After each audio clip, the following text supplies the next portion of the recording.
शेतकरी मित्रांनो नमस्कार, तुम्ही पाहताय ग्रेट महाराष्ट्र चॅनल। तर मंडळी मी आता पुणे जिल्ह्यामध्ये आहे। तर इथं आपल्यासोबत ऐश्वर्या गोट फार्मचे ओनर आहेत। इथं सोजत जातीच्या शेळ्या आहेत, शेळ्याचा गोठा आहे। तर आपण पूर्णपणे या व्हिडिओच्या माध्यमातून गोठा जाणून घेऊया, गोठ्याचं नियोजन ते कसं करतात। तर हा व्हिडिओ तुम्ही पूर्णपणे बघा, जेणेकरून तुम्हाला शेळी पालन व्यवसाय करायचा असेल त्याची माहिती पूर्णपणे भेटेल। नमस्कार। नमस्कार, रामकृष्ण हरी मंडळी। मी नितीन सावळेराम गावडे, मुक्काम पोस्ट देवगाव, तालुका आंबेगाव, जिल्हा पुणे। गुगल लोकेशनला माझं ऐश्वर्या गोट फार्म म्हणून लोकेशन पण मिळेल तुम्हाला। आता आपल्याकडे किती शेळ्या आहेत सगळ्या टोटल? आता माझ्याकडे टोटल 350 जनावर आहेत टोटल। त्यामध्ये माझ्याकडे 40 फिमेलमध्ये सोजतमध्ये लांब कानात कपला म्हणून ब्रँड आहे आपला, ओरिजिनल गुलाबीमध्ये। त्याच्यानंतर 40 मेंढ्या आहेत, ते पण मडगळ जातीच्या प्युअरमध्ये। ओके, आता आम्हाला गोठा आतमधून दाखवा। तर आपण आतमधून कसं शेळी पालन केलं जातं ते बघूया।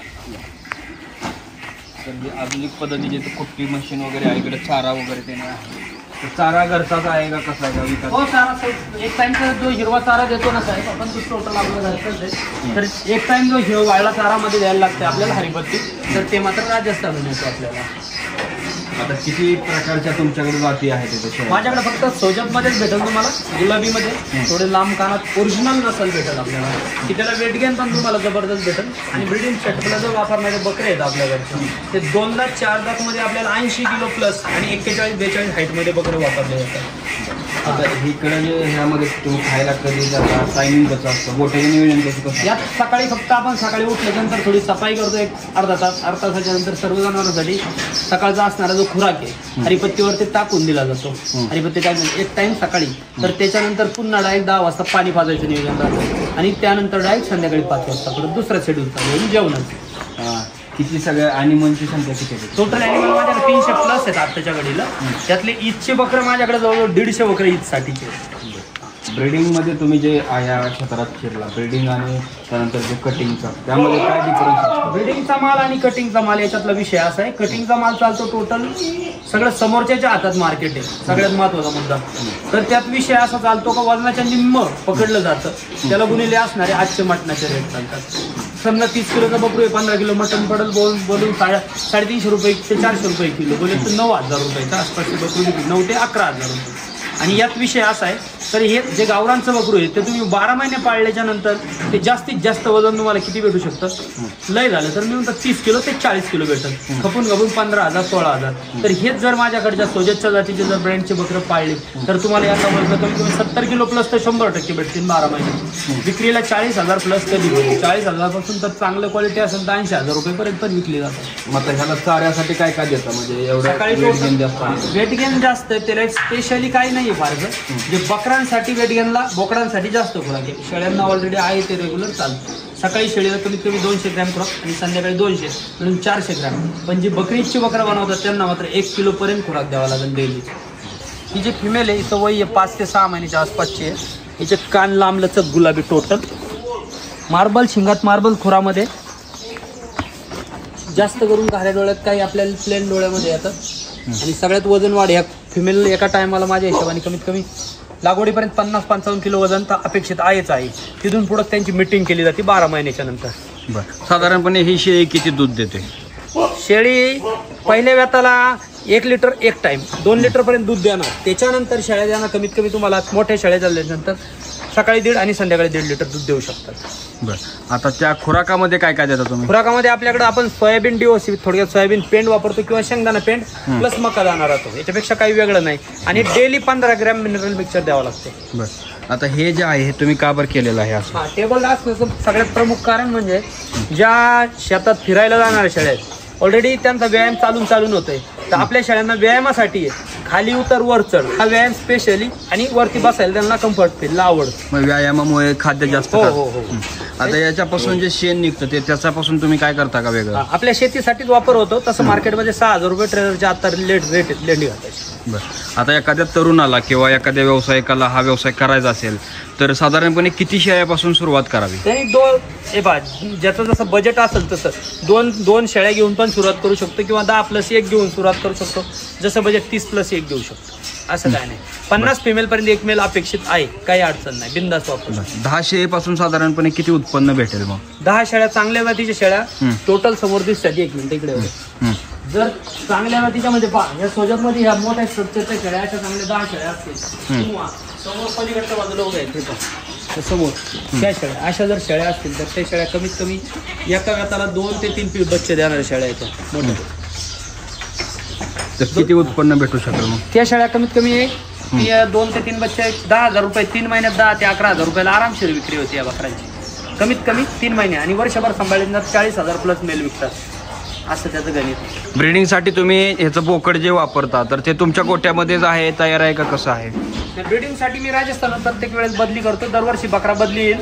कशी आतमध्ये प्रत्येक वेळेस बकरा आहेत ना बदली येणार, कारण तोच मेल आपल्याला चालत नाही. आपण सगळ्यात ते शैलीमध्ये ब्रीडिंगमध्ये काम असं आहे आपलं, आपण 40 प्लसच बकरा यूज करतो हाईटमध्ये कमीत कमी, आणि वजन कमीत कमी 2 दाताला 80 प्लस असणारा बकराच ब्रीडिंगसाठी वापरतो, तो पण क्वालिटीमध्ये गुलाबीमध्ये. सोजत जातीच्या शेळ्या आहेत, त्याचं खासियत काय आहे? सोजत जातीचं खासियत म्हणजे 14 महिन्यात तुम्हाला 14 ते 15 महिन्यात तुम्हाला डबल ईद कंपल्सरी भेटेल, हा पहिला प्रमुख याचा उद्देश आहे. त्याच्यानंतर सोजतमध्ये सगळ्यात महत्त्वाचं त्याच्यात देखणेपणाला जास्त किंमत आहे. ईदला सगळ्यात आधी फास्ट बकरं फक्त सोजतची बकरं विकतात. बरं, आता हे जे शेळी आता सोजत तर किती दूध देते आणि दूध तर म्हणजे त्याचा फायदा काय होतो का? दुधाचं ऐका ना, दूध आपलं तर आता सध्या पॅक होत नाहीये, तर आपलं वनराय मिल्क म्हणून मुंबईला घाटकोपरला दूध जाते वागदरे भाऊंच्या तिकडे, तिथं पॅक होतं म्हणजे, तर आपण डायरेक्ट काढून लगेच टोटल त्वरितमध्ये लगेच पॅक करून टाकतो आणि फ्रीजर बनवतो. त्याच्यानंतर मग असणाऱ्या गाड्यांना दूध देऊन. किती लिटर एका म्हणजे शेळीपासून निघतं दूध? एका शेळीपासून 2 ते 3.5 लिटर दूध निघतं. आणि किती रुपये रेट भेटतो त्याला? आता आपल्याकडचे रेट, पुढचे रेट आपले 300 रुपये आहेत गिरायकाचे लिटर. बरं, आता तुम्ही हे सगळे आता तिकडल्या भागात आपण बघितलं तर तिथं हे आता तुम्ही बघू शकता शेतकरी मित्रांनो, इकडे शेळ्यांचं जे एवढं हे सगळं स्ट्रक्चर आहे ते किती एकरमध्ये आहे? माझे टोटल 70 बाय 70चं एक शेड आहे, 40 बाय 26चं शेड आहे, आणि आता नवीन बांधलेलं 50 बाय 60चं शेड आहे माझ्याकडे. बरं, आता हे जे सगळं नियोजन करायला किती कामगार आहेत मग? याच्यात आम्ही घरचेच माणसं अडवतो, मी आणि आमच्या दोघांच्या मिसेस, डॉक्टरांच्या आणि माझी. तुमच्या भावांच्या आणि तुम्ही म्हणजे? आम्ही 3 माणसं काम करतो. बरं, आता हे जे लहान वासरांची काळजी तुम्ही कशी घेता? तुम्ही तिथं बच्चे किड्स, हां त्यांच्या छोट्यात सगळ्यात महत्त्वाचं आहे तुम्हाला लहान बच्चांमध्ये विषय असा आहे का, ते तर सगळ्यात शेळीपालनामध्ये सगळ्यात मेन विषय तोच आहे. तुम्हाला कमीत कमी 1 महिन्याच्या कालावधीत त्यांनी कुठल्याच परिस्थितीत माती खाल्ली नाही पाहिजे. माती खाल्ली नाही पाहिजे. त्याला तुम्ही फळीवरती ठेवा, टेबलवरती ठेवा, किंवा कोबातच नाही चालणार आहे फारसा, पण लाकूड असेल सगळ्यात ओलीच बेल. त्याच्यानंतर त्याचा फायदा असा होतोय की त्यांनी माती नाही खाल्ली 1-1.5 महिना तर ते सक्सेस आहे. जर माती खाल्ली तर ते सक्सेस होणं तुम्हाला कठीण होतं. हे बच्चे सगळे जास्तीत जास्त 1 महिना 10 दिवसाचे बच्चे आहेत आपल्याकडचे. छोट्या बच्चांमध्ये आहे ना सगळ्यात महत्त्वाचं हेच विषय आहे, आईचं दूध केल्याच्यानंतर त्वरित त्याला बाजूला ठेवणे आईपासून. आई मागे हिंडून ते माती वगैरे खात्यानंतर आजारी पडतं, आजारी पडल्याच्या नंतर काहीच होत नाही, त्याचं नीट व्हायला तकलीफ करतं. एकदा खराब झाल्याच्या नंतर ते दुरुस्त करायला इतका वेळ जातो ना का त्याच्यात माणूस दमून जातो पक्का. तर त्याच्यामुळे ते आजारी नाही पडावं म्हणून हे सगळ्यात महत्त्वाचं, तुम्हाला प्रिव्हेंटिव्ह काळजी घेणं महत्त्वाचं आहे. 21 दिवसाचा बच्चा झाल्याच्यानंतर पहिल्या जंताचा डोस करावा लागेल अर्जंटमध्ये तुम्हाला. आणि कमीत कमी 1.5 महिना मातीच्या संपर्कात बच्चे न येऊन देणे हा सगळ्यात बेस्ट पर्याय आहे सक्सेस जर शेळी पालनात व्हायचं असेल तर. आता हे जे बच्चे आहेत ह्यांना आता तुम्ही बघू शकता बच्चे आहे ह्या टोटल अशा टाईप मध्ये बच्चे आहेत आपल्याकडं. बच्चांमध्ये तुम्हाला याची स्पेशली सांगतो, या बच्चा आहे कम्प्लीट. आता माझ्याकडे फिमेल आहे माझ्या घरच्या शेळीची. तर याचे वय 1 महिना कम्प्लीट. हिचे कान पाहिलं एक जंताचा डोस झालेला आहे. कान असणारे डोळे असणारा पंच पेसीचा खुरास गुलाबी मार्बल मध्ये, हा सगळ्यात वेगळा ब्रँड आहे, हा स्पेशली ब्रँड आहे. आता तुम्ही जे हा फार्म चालू केलेला आहे कधीपासून केला होता? हा फार्म चालू करून मला कमीत कमी आता 14 वर्ष झालेली आहेत. बरं, 14 वर्षाचा तुम्ही आता जो अनुभव तुम्हाला आहे तर त्यानुसार तुम्ही शेळी पालनात ही जात का निवडली? कारण तुम्ही बदलू पण शकता. टोटल ऐका ना, मी बोर सानेन सगळं करून आज जमनापारी वगैरे सगळे करून दमलोय. परंतु काय होतं, विकताना मार्केटला गेल्यानंतर जी क्वालिटी आहे 50 बकरामध्ये 4 बकराला क्वालिटी येते, बाकीची बकरं 19-20 होत्यात. मार्केटमध्ये 4 बकरांचे पैसे होतील पण बाकीचा माल स्वस्त विकावा लागतो. तसं सोजतमध्ये विषय नाहीये. सोजतमध्ये सगळा रेटमध्ये चांगल्या पद्धतीत विकला जातोय आणि सोजतमध्ये त्वरित गिराईक आहे फास्टमध्ये लगेचच्या लगेच विकायला. सोजत मला ऑल इज वेल वाटलं म्हणून सोजतमध्ये आपण काम करतो. बरं, सुरुवातीला सिलेक्ट करताना किंवा एखाद्याकडून घ्यायचे असेल तर ते सिलेक्ट करताना त्यांनी काय काय बघितलं पाहिजे? सगळ्यात महत्त्वाचं सिलेक्ट करताना शेळ्या स्टार्टला सुरुवात करताना एक तर शेळी लांबलचक पाहिजे. पहिला मुद्दा. 2, तिचे दोन्ही सड क्लिअर चेक करून घ्या, शेळी घेतानाचा विषय बरोबर. आणि सगळ्यात महत्वाचं बंदिस्त फार्मची आहे का ती जनावरात हिंडणारी आहे बाहेरची. जर तुम्हाला बंदिस्त करायचं शक्यतो बंदिस्त फार्मची घ्या, कारण त्याच्यात तुम्हाला अडचणी येणार नाही. बरं, आता ह्यामध्ये वर काय केलेलं आहे मग? हे सगळं फक्त इथं अंडूल बकरं राहतील. तर याच्यात 5 महिन्यापासून तर 1 वर्षापर्यंतचे अंडूल बकरं आहेत इथं माझ्याकडे त्या सेटअपला. या दाखवतो तुम्हाला. नक्की काय असतं हे अंडूल बकरा? म्हणजे विषय असा आहे का, खस्सी बकरा आणि अंडूल बकरा हा फरक दोन्हीमधला. तर खस्सी म्हणजे चिमटा दिले आणि अंडूल म्हणजे ब्रीडिंग सेटअपला वापरता येणारी किंवा ईद मध्ये ज्याला अंडूल बकरांचे शौक येत ते अंडूल बकरी जातात महाराष्ट्रीयन आपले. हो का? आता त्यामध्ये काय डिफरन्स असतो का ह्याचा प्राइसिंगचा? प्राइसिंग मध्ये डिफरन्स राहणार. अंडूल बकराला मार्केट कधी पण 5,000 ते 10,000 रुपये एक्स्ट्रा राहू शकतो. चलो त्यांना खाद्य वेगळं असतं का तेच देतात? नाही, काय नाही, शेळ्यांचं यांचं एकच शेड्यूल, यांना फक्त खुराक थोडा जास्त राहील. बरं, मग आता विक्रीसाठी सध्या किती अवेलेबल आहे तुमच्याकडे? विक्रीसाठी माझ्याकडे 130 बोकड अवेलेबल आहेत आता ईदसाठी विक्रीला 130. आणि छोटी पट्टीमध्ये याच्यात पण उपलब्ध आहेत. ज्या टाईपमध्ये 5 महिने 6 महिन्याची बकरं आता माझ्याकडे 50-60 उपलब्ध आहेत. आणि फिमेल पण छोट्या मोठ्या मादे शेळ्या सगळं काही भेटेल सोजतमध्ये आपल्याला. आता ह्या ज्या शेळ्या आहेत तुम्ही सगळ्या घरच्या घरीच तयार केलेल्या आहेत का? घरच्या खाणीच्याच जास्त आहेत आता सध्या माझ्याकडे. माझ्या ज्या विकत आणलेल्या शेळ्या मी विकून टाकल्या होतं. आपल्या घरच्या ज्या शेळ्यांचं चांगलं दूध आहे सगळ्यात मस्त किंवा जी चवजन वाढ सगळ्यात जबरदस्त आहे त्याच टाईप मध्ये आपण फिमेल ठेवल्यात. बर, तर हा व्यवसाय सध्या तुम्हाला परवडतोय का? ऐका ना, मी 2 घेऊन सुरुवात केली ती आता माझ्याकडे 300+ आहेत. जर परवडलं नसतं तर मी कधीच बंद केला असता. बरोबर, फक्त याच्यात एक आहे, ज्याला विकता येईल तो फायद्याचा राहील. सगळ्यात महत्वाचा. हळूहळू तुम्ही 10 घेऊन सुरुवात करा. तुम्ही तुमचं विकायला काय शिका, विषय संपला. त्याच्यातून तुम्हाला जास्तीत जास्त पैसे भेटतील. जर तुम्ही कोणत्या तरी पुढच्या भरोशावर विकताय तर मात्र तुम्हाला कमी पैसे. हा माझा पहिला मेन विषय याचा. आणि ब्रीडर जो आहे तो कसा ओळखायचा चांगला? आणि हे मध्ये ब्रीडर मध्ये आता तुम्हाला कोणत्या जातीचा निवडायचा आहे त्याच्यानुसार त्याचे गुण अवलंबून आहेत. प्रत्येकाचे जातीचं गुण वेगवेगळे आहेत. आता तुम्हाला सोजत मध्ये पाहिजे तर सोजत मध्ये लांब लचक उंच बरोबर आणि कमीत कमी काय नाही करत, कमीत कमी वजनात कमीत कमी वयात जास्तीत जास्त वजनवाला पाहिजे सोजत मध्ये.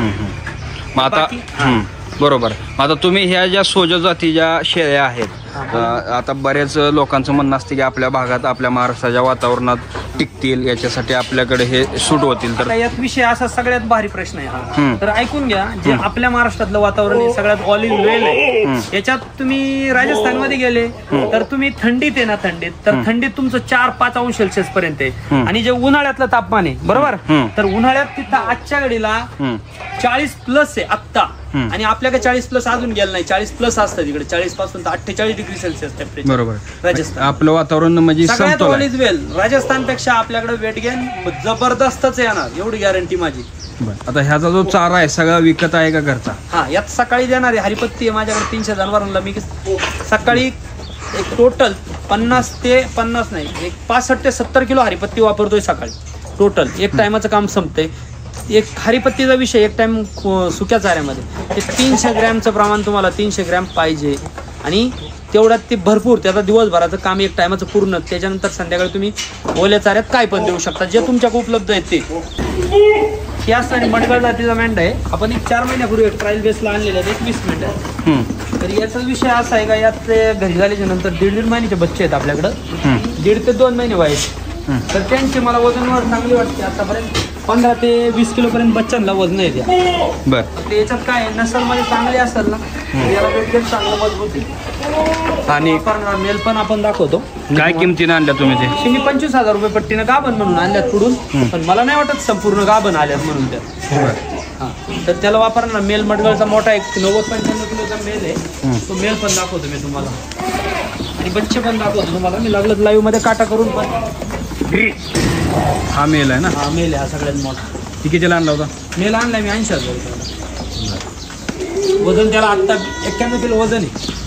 80 ते 90 किलो त्यावेळेस दाखवत होतं, पण आता 91 किलो वजन काटा केला. तर आता आपण हा जो भाग बघतोय तर इथं सगळे पूर्णपणे बोकडं आहेत आणि तिकडं आपण शेळ्या आणि पिल्लं वगैरे सगळं बघितलं होतं, मेंढ्या पण बघितलं होत्या. आता हा जो भाग आहे तो वेगळा का बरं शेड केला इथं आणि त्याचं टोटल किती आहे? हे टोटल आता इथं 30 बोकड आहेत. मोठे इथच्या हेतूने बांधलेले आहे ते. जर गेले तर ब्रीडिंग सेटअपला पण यातली बकरं काही जातात. हां, आणि मोठे हेवी वेटमध्ये अंडूलमध्ये बकरं 2 दात 4 दात 6 दातपर्यंत बकरं भेटतील. वजन आपल्या कमीत कमी 90+ बकरं आहेत इथं ह्या शेळ्यांना. आणि हे बाजूला बांधायचं सगळ्यात महत्त्वाचं कसं असतं, वरती टोटल शेळ्यांचा फिमेल हिटवरती पाहिल्यानंतर हे खायचं बीचं बंद करून टाकतात आणि रात्रात बोंबलत राहते. म्हणून हे शेळ्यांपासून वेगळे केलेले आहेत. हां, याची सगळ्यात कमीत कमी किती किंमत आहे? माझ्याकडे इथं सुरुवात म्हटलं तर 70,000 रुपये इथं स्टार्ट आहे. 70 तर 2 लाखापर्यंतचे बकरं आहेत त्या शेडला. आतापर्यंत तुम्ही किती 300 शेळ्या आणि 300+ आहेत आज माझ्याकडे. तर किती यातून उत्पन्न भेटतं? आता कसं आहे माहिती आहे का, मी हळूहळू 2 पासून सुरुवात करून आज माझ्याकडे 300 आहे. तर माझं म्हणजे वार्षिक उत्पन्न 20 लाख 30 लाख 40 लाख रुपये माझं सगळं टोटल धंद्यात असणारं भांडवल मायनस होऊन 20 लाख प्लस शिल्लक राहतात माझे. आता जो नवीन तरुण करणारा व्यवसाय शेळी पालन, तुम्ही तर सांगताय सोजत जात सिलेक्ट करा. तर मी सिलेक्ट करा म्हणण्यापेक्षा माझं एक मत आहे, मी सिलेक्ट करा म्हणण्यापेक्षा तुम्ही फार्म चेक करा. बाहेर मार्केटमधले कोणचे फार्म सक्सेस आहेत त्याला व्हिजिट द्या. त्याच्यानंतर तुमच्या डोक्यात काय बसतं आहे ते तुम्ही पहिले तुमच्या मनाला विचारा. पण माझं मत आहे, मी आत्तापर्यंतच्या अनुभवानुसार माझ्याकडे माझं म्हणणं सोजत ऑलिज वेल मार्केटला विकायला पण आणि सांभाळायला सगळ्यात मस्त आहे. बकरांचे कसे मोठे अंडून किती सांभाळा, मारामारी नाही काय नाही, बकरं शांत आहेत. बाकी दुसऱ्या रन्सलमध्ये गेल्याच्यानंतर फार मारामारीचा विषय तर एवढा गहन आहे. तसे सोजतमध्ये मी आत्ता तर बांधलेली होती, नाही तर टोटल माझी एवढी 40 बकरं ही टोटल माझी मोकळी बकरं असते. सोजतचा हा प्लस पॉईंट आहे. शेळी पालनाचे फार्म बंद पडण्याचे कारण काय? हां, सगळ्यात महत्त्वाचं बंद पडण्याचे कारण एक सांगतो तुम्हाला. कोणीतरी कुठून तरी माल उचलणार कट्टूच्या भावात, म्हणजे कसं किलोच्या भावात माल आला. आत्तापर्यंत फंडाच तो आहे मार्केटमध्ये, किलोच्या रेटचा फंडा आहे. तर किलोच्या रेटचा फंडा असा असतो का जो मुंबईला कट्टूला येतो किंवा गुजरात कर्नाटकला येईन, पुढे येईन, XYZ पुढे जाणारा माल, की व्यापारी लोक कट्टूचा माल आपल्याकडे वळवून देतात. विषय समजून घ्या. त्याला कितीही खायला घातलं तर तो काय कुठल्याच परिस्थितीत बनत नाही. त्याच्यानंतर ट्रान्सपोर्ट हे रनिंग ओव्हर आहे. 1300 ते 1400 किलोमीटर 1200 किलोमीटर रनिंग आहे. त्यात बकरं पूर्ण हातबल होऊन जातात. उतरल्यानंतर कुठल्या तरी मंडीतलं पाणी पितात. त्याच्यानंतर टोटल जे मरायला टोटल कारणीभूत किंवा फार्म बंद व्हायला कारणीभूत सगळ्यात मोठी मरतूक आहे याच्या मागचा विषय. बरोबर. आतापर्यंत आणि एकदा त्याचे 100 बकरं आणली त्याच्यातली 5-50 मेली का तो शेळी म्हणलं तरी त्याला भीती वाटत झोपत. हा प्रॉब्लेम आहे मेन. शेवटचा सल्ला काय असेल? शेवटचा सल्ला काय नाही, तुम्ही घेताना फक्त चांगल्या ठिकाणी माल घ्या. 100 घेऊन सुरुवात करायची तर 10 घेऊन सुरुवात करा. ते तुम्हाला सक्सेस वाटलं तरच तुम्ही पुढं इंटरेस्ट घ्या. ओके राम. तर शेतकरी मित्रांनो, तुम्हाला हा व्हिडिओ कसा वाटला ते कमेंटमध्ये नक्की कळवा आणि आपल्या चॅनलवर तुम्ही नवीन असाल चॅनल सबस्क्राईब करा. धन्यवाद.